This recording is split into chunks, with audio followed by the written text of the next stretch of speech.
Mikakati ambayo tulikuwa tumeweka hapa awali ni kwamba kwa sababu tulipoteza viti vingi sana hapa Nairobi.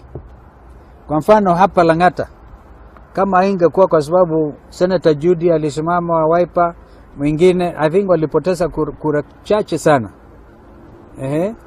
Na safari hii tunaona, nimetaja tu kwa ndugu zangu hawa, Mheshimiwa Weta akasema kwamba walikuwa na strong candidate Bwana Odieki last time, Ford Kenya wamesema wao wana support candidate wa Wiper.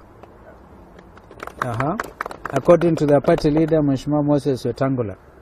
I don't think ANC had a candidate, and I want to urge that they also do not present a candidate. I'll be talking to my brother MMD.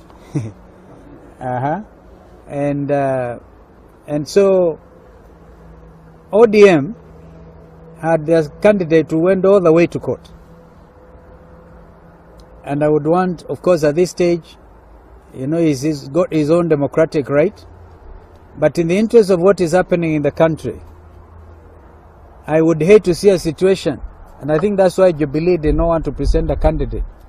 Wakati kila mtu anasema tuwe na handshake proper, hata iwe hug shake, itakuwa ni mambo ya ajabu kama mimi, ndugu Raila na President Uhuru tungekutana kule na kuanza kubishana na Weta na Mudavadi.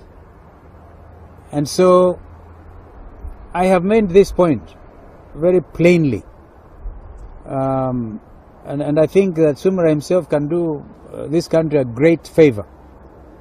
In fact, to emerge as a statesman, if he was to say, nimeenda kotini, koti imenipa haki yangu, lakini haki hiyo cannot be translated. Watu wamekasirika kwa ground, wamekasirika na huyu bwana atapigiwa kura ya hasira.